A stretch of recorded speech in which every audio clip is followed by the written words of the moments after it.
The air in the conference room smelled like dry erase markers and desperate ambition.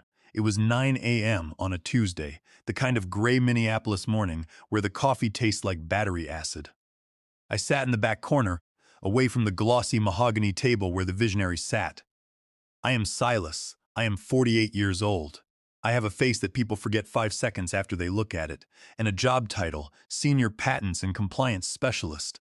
That sounds boring enough to induce comas at cocktail parties. But I am the reason this company has not been sued into a smoking crater in the ground. We were in the third quarter planning session. At the head of the table sat Brody Finch. Brody was our new director of innovation, manufactured in a lab funded by LinkedIn. He was 32, wore tight suits, and spoke in buzzwords that meant nothing. He had been with the company for 3 months. I had been here for 12 years. He was making 3 times my salary to present a PowerPoint presentation that I had essentially written for him. "We are looking at a quantum leap in revenue," Brody announced, slapping the whiteboard with the back of his hand. He had the energy of a golden retriever on caffeine. "With the rollout of the Gemini X module, our partnership with Titan Corp is going to scale vertically. We are talking about a $400 million valuation shift, people. This is the big leagues and the intellectual property is fully locked down." That is when my left eye twitched just a little. A microspasm of professional annoyance. I cleared my throat. It was a dry, quiet sound, but in the acoustic vacuum of the boardroom, it sounded like a gunshot. "Brody," I said, keeping my voice level. "Just a point of clarification on the intellectual property lockdown."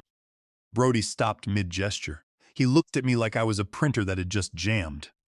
"Silas, we are in a flow state here. Can we park the details in the lot?" "It is not a detail," I said, adjusting my glasses. "You listed the Gemini X neural architecture as wholly owned proprietary assets, but the underlying optimization algorithm patent 4312 has a pending flag in the internal audit system. It is not fully assigned to the legacy ledger yet." The room went quiet.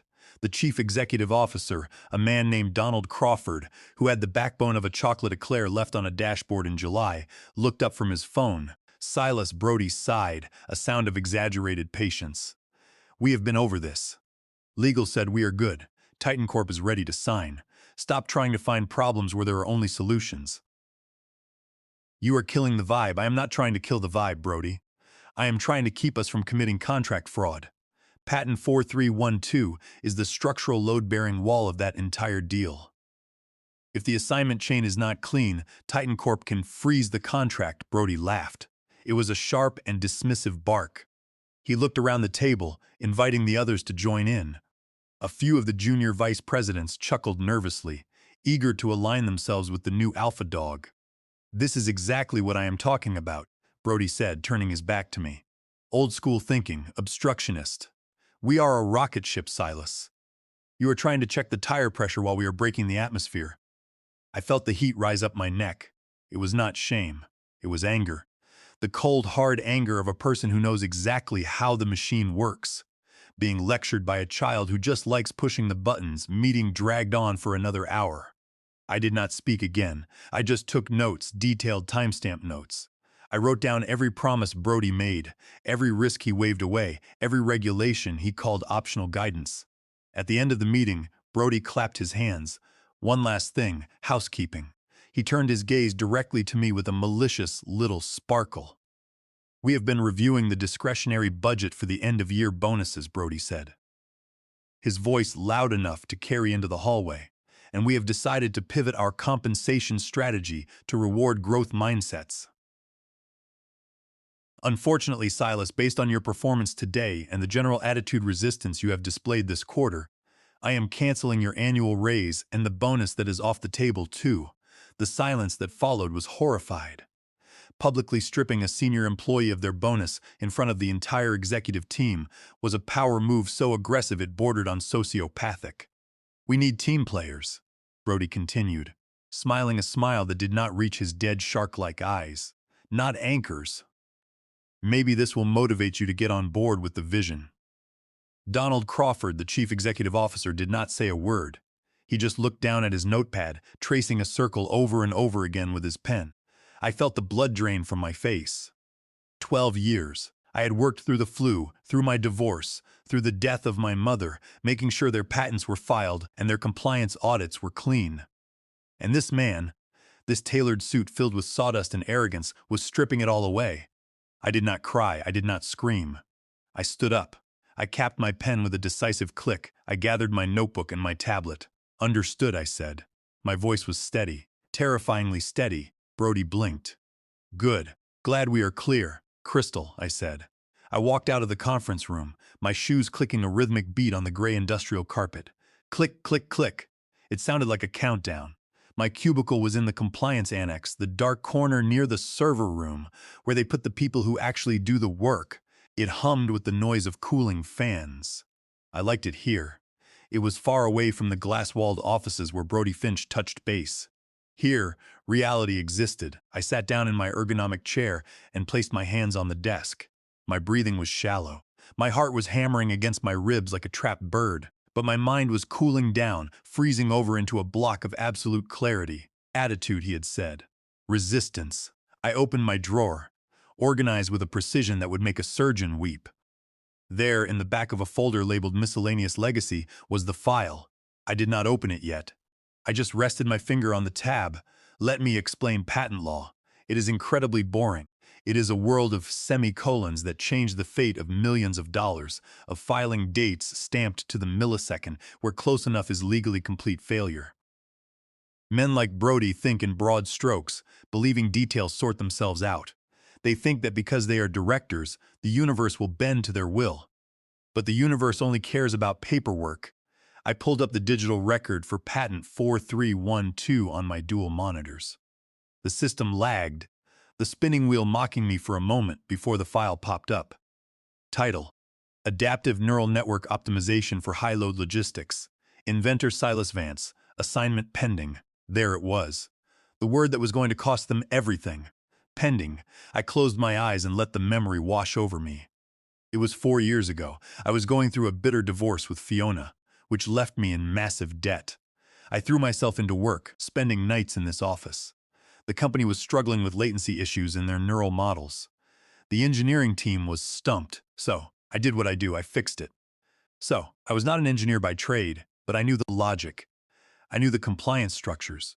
I wrote the algorithm myself at 3 a.m. on a Saturday, fueled by stale coffee and the kind of insomnia that comes from staring at an empty bed. I filed the provisional patent application myself. I listed myself as the inventor because technically I was. The standard procedure was for legal to send me an assignment of rights form within 3 months. I would sign it, transferring ownership to the company in exchange for a thank you card and perhaps a $50 gift card. But 4 years ago, the legal department was in chaos. The old general counsel had been fired for embezzlement. Files were lost. Emails were deleted. The assignment of rights form for patent 4312 never came. I remembered waiting for it. I remembered checking my inbox every day for 2 weeks. And then I remembered the day I stopped checking. I remembered thinking it is their job to secure their assets. I am just the compliance officer. If they had treated me well, if they had given me the respect, the pay, and the acknowledgement I deserved, I would have walked into Donald Crawford's office years ago and fixed it. I would have resolved it because that is what I did. I fixed things. But today, Brody had stood in front of the entire leadership team and told me I was not a team player. He had taken food off my table. He had mocked my dedication. I looked at the screen. The patent had been granted 2 years ago. But without that assignment form, the rights remained with the inventor. Me. I owned the algorithm. I owned the code that ran the Gemini X module. I owned the engine of the rocket ship Brody was so proud of piloting. I felt a smile tug at the corners of my mouth. It was not a nice smile. It was the smile of a wolf realizing the sheep had forgotten to lock the gate. I reached for my phone. I did not call a lawyer yet. First, I needed to secure the perimeter. I opened a new email draft. Subject: Clarification of intellectual property status. I did not send it to Brody. I did not send it to Donald. I typed in the email address of a woman named Clara Higgins. Clara was the chief compliance officer at Titan Corp, our $400 million partner. We had met at a few dull conferences over the years. We had bonded over our shared hatred of buzzwords and our love for perfectly organized spreadsheets. Hi, Clara, I typed. Just doing some routine housekeeping on our end before the big merger. Can you confirm what documentation you have on file regarding the chain of title for the 4312 patent family?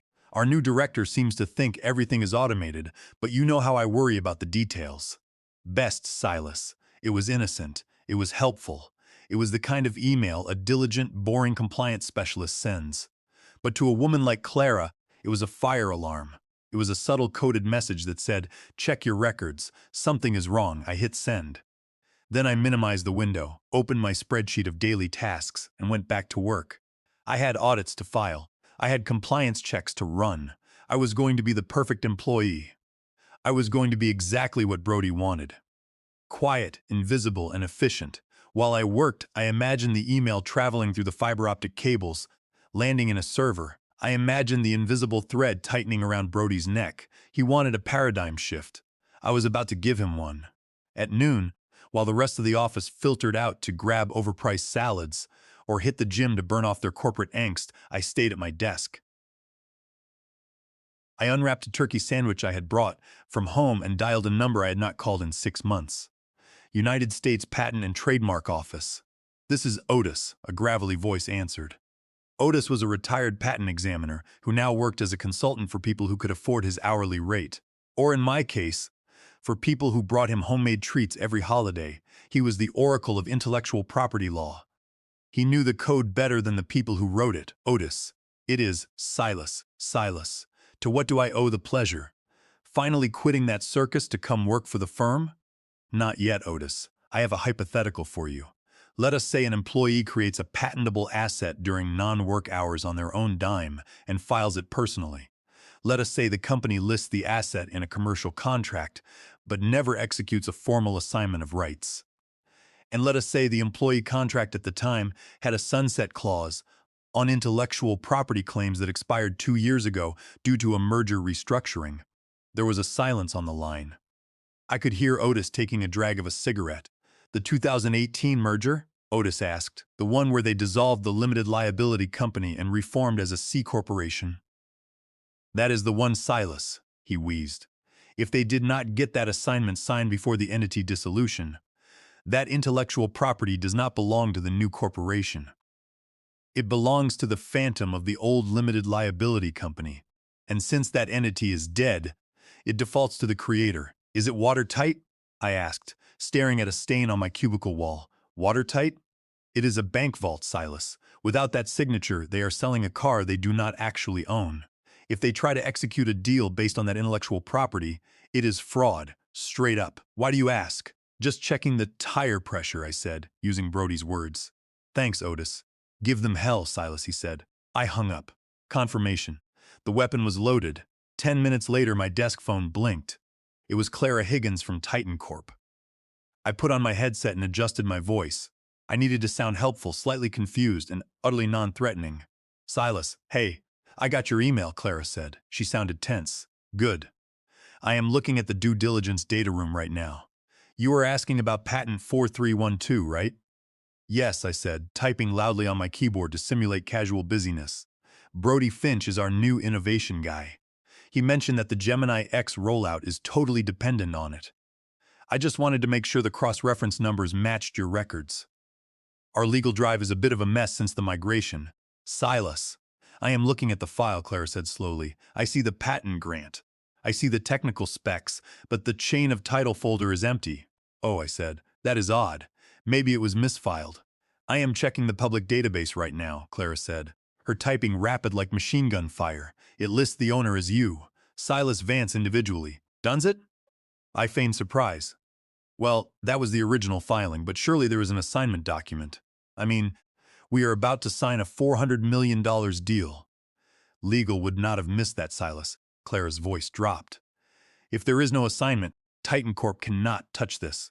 Our risk compliance protocols strictly forbid integrating third-party intellectual property without a full indemnification and ownership transfer. If this technology belongs to an individual, my God, does your director know? Oh, he is very confident, I said. He told me explicitly today not to worry about the details. He said the intellectual property is locked down. He is lying, Clara said flatly. Or he is an idiot. He is very visionary, I offered. I need to flag this, Clara said.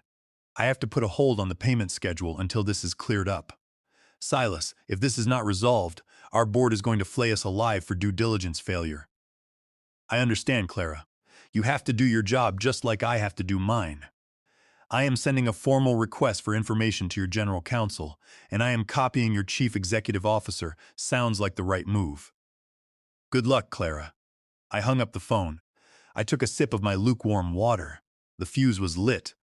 It would take a few hours for the request for information to work its way through the bureaucratic digestive system of our company. Legal would get it, panic, and start searching. They would find nothing. Then they would call Brody. I checked the time. It was 1:15 p.m. I opened my email and drafted a request for a personal day for tomorrow. Reason: mental health and stress management. I would not be here when the bomb went off. I wanted them to sit in the rubble alone. I spent the rest of the afternoon doing exactly what I was paid to do. I organized files. I updated compliance logs. I was a ghost haunting a machine I had already sabotaged. Around 3 p.m., I saw Brody Finch strutting past my aisle. He was laughing into his headset. He did not even look at me. To him, I was furniture. He had no idea that the furniture had just canceled his golden parachute. I packed my bag at 5 p.m. sharp. I took my personal notebook and my favorite pen. I left the company laptop on the desk. "Good night, Silas," the security guard, Clint, said as I swiped my badge at the exit. "Good night, Clint," I said, smiling. "I think it is going to be a quiet night." "Hope so," he said. It would not be. By tomorrow morning, this building would be a war zone, and I would be sitting at home in my pajamas, watching the fire from a safe distance. I woke up at 7 a.m. naturally, without an alarm. The sun was actually shining for once.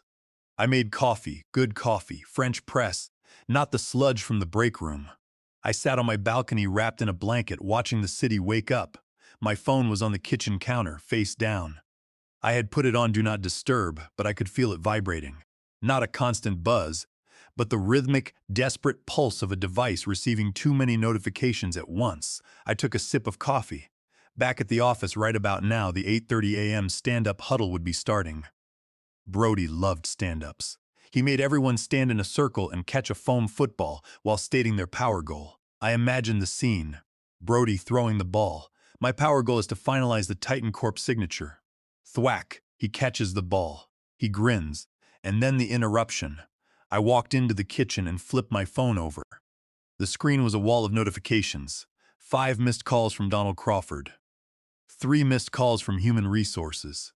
12 emails marked urgent and high priority. A text from Julie in accounting. "Silas, what is happening?"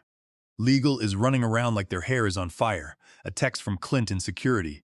"Mr. Finch is yelling at the printer. Just thought you should know." I smiled. The request for information from Clara Higgins must have hit the general counsel's inbox. I opened the first email from Donald. "Silas, we have a query from Titan Corp regarding the assignment of the Gemini module patent. They claim the file is incomplete. I need you to pull the physical file and bring it to my office immediately." "This is top priority." I scrolled up. A second email from Donald. "Silas, you are not at your desk. I do not care about your personal day. We have a crisis. Get in here now." And then a text from Brody. "Call me now." "No, please, no explanation, just a command." I put the phone back down. I was not going to call. Not yet. I imagined the frantic search. The paralegals tearing through the filing cabinets. The database administrators searching the logs. They would find my name, and then they would look for the transfer document. They would look in the digital archive. File not found. They would check the old merger documents. Clause invalid. By 10 a.m. the realization would set in. "Surely it is just misplaced," they would say. "Surely we did not build a $400 million strategy on code we do not own." At 11:30 a.m. my phone rang. This time it was a courier service. "Hello, Mr. Vance. Speaking. I have a priority package for you from Titan Corp's legal department. It requires a signature. Are you at your home address?" "I am." "Be there in 10 minutes. Clara was fast." When the courier arrived, he handed me a thick envelope. I signed for it. It was a notice of contractual suspension. Titan Corp was notifying Aegis Systems that all integration of the Gemini X module was halted because I was the sole owner of patent 4312, and there was no licensing agreement. My phone buzzed.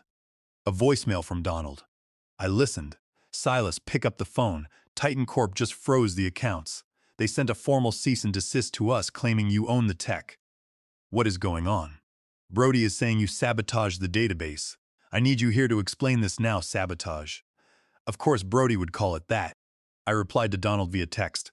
I am on a scheduled personal day. I will be in tomorrow at 9 a.m.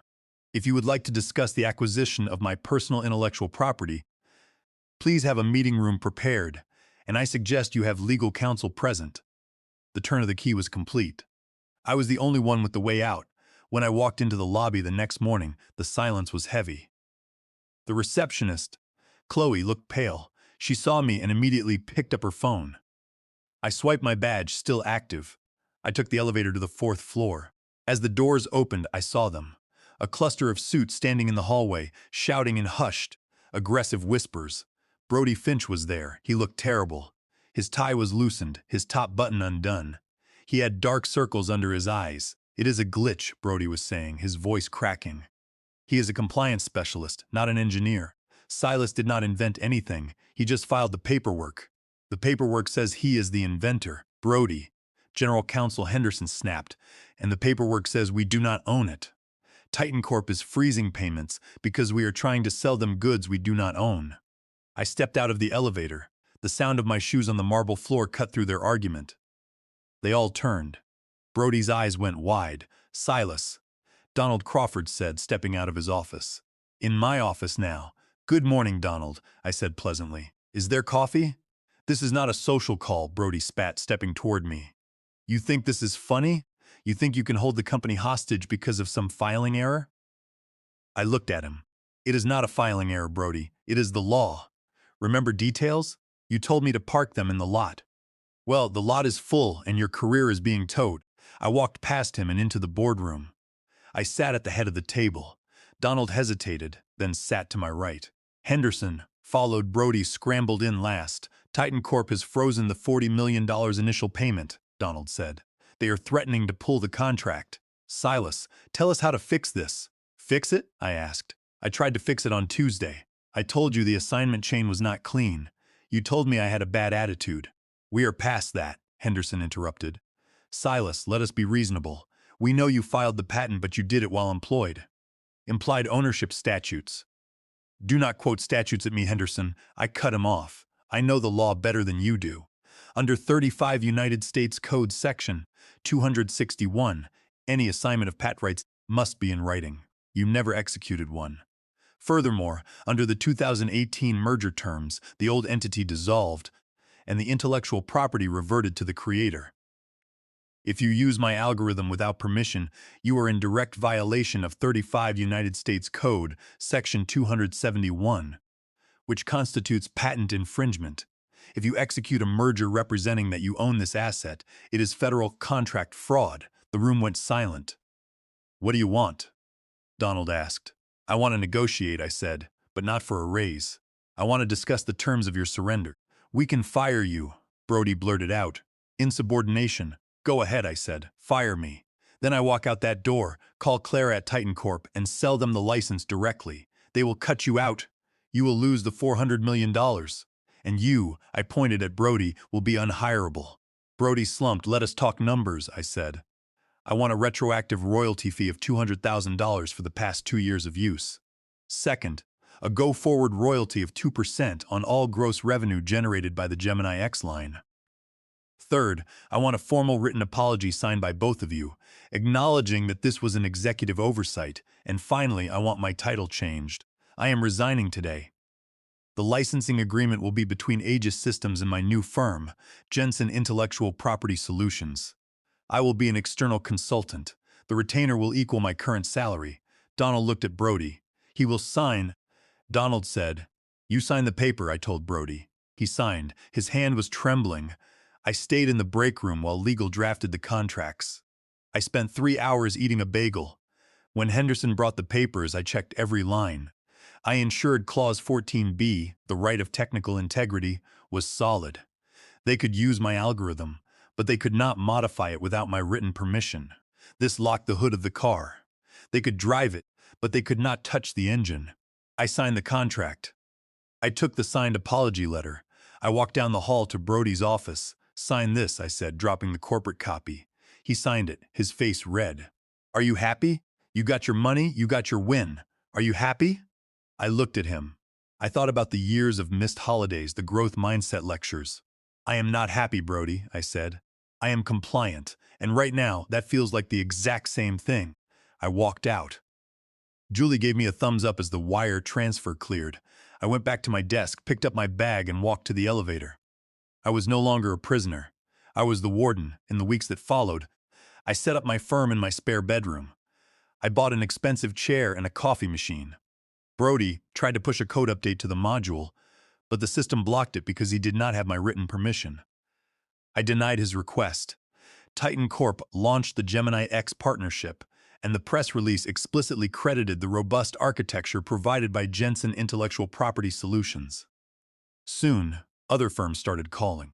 They wanted a freelance compliance wizard who could protect them from their own directors. I was working less, earning triple, and I never had to catch a foam football again. Compliance was not the enemy. Arrogance was, and I was the auditor sent to collect the debt.